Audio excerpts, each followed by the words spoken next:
Korang ingat motor-motor yang kat luar yang pakai exhaust bising tu semua motor laju ke? Bunyi je lebih. Kebanyakannya kan, kadang-kadang kita datang kat tepi jalan, dekat tengah highway kan, banyak motor-motor yang pakai motor-motor kapcai, pakai exhaust open semua. Exhaust bising, memang sakit telinga lah. Dan kebanyakannya kadang untuk orang tak main motor fikir, laju-laju motor ni kan. Korang kena tahu, kebanyakan yang pakai exhaust open kat luar sana ni sebenarnya, terutama yang geng-geng yang budak-budak yang baru main motor sebenarnya, tak laju pun motor dorang. Okey, kita pecahkan. Kebanyakannya biasa budak-budak dia akan nak pakai exhaust bising macam ni, exhaust open lah kita panggil istilah dia kan. Ada 3 sebab. Yang pertama, kadang-kadang ada sebab nak lawa. Sebab apa lawa?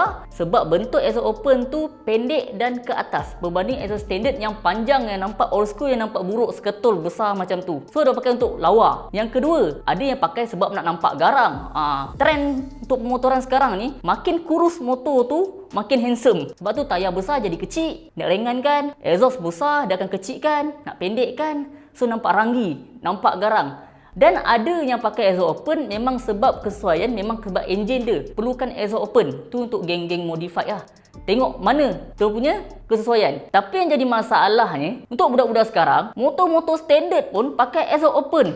Itu yang aku tak faham. Apa akan jadi? Untuk telinga-telinga pomen macam ni, untuk kami lah yang pomen dah terbiasa dengan bunyi-bunyi pun tahu dah. Bila korang lalu, korang rhyme betul, lemai. Engine standard ni pakai exhaust open. Tapi untuk orang yang tak tahu, dia akan dengan wow, garangnya. Itu biasanya akan jadi kebanggaan diorang. Itu korang punya pasal lah. Tak kisahlah kan. Tapi persoalan dia, orang pakai exhaust open ni, laju ke motor diorang? Biasanya, kalau pakai motor exhaust open, kalau motor tu, motor standard, biasanya lagi lepu. Lepu tu maksudnya apa? Kalau korang pakai exhaust standard, top speed korang kemungkinan boleh sampai ke 12, 13, 14. Contohlah 13 lah untuk motor standard. Tapi bila sarung je exhaust open, kadang-kadang nak sampai 100 pun senak motor tu.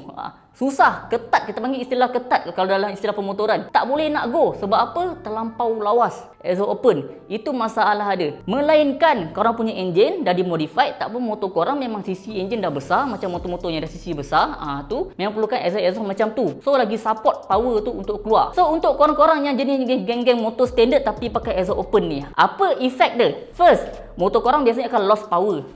Ini confirm. Kedua, motor korang akan lama-lama jahanam in long term. Sebab apa? Bila exhaust terlampau lawas, so enjin korang cepat panas, lama-lama impact, lama-lama motor korang pun cepat makan yang hitam dan sebagainya. Untuk long term memang akan ada efek, tapi untuk short term korang mungkin tak nampak. Dan yang ketiga, dia akan ganggu hal sekeliling lah. Sebab kalau untuk motor standard yang power kecil, enjin korang yang kapasiti enjin korang power tu yang kecil, bila pakai exhaust macam ni dia akan menghasilkan bunyi yang bingit. Yang bingit yang boleh senang mengganggu orang sekeliling lah.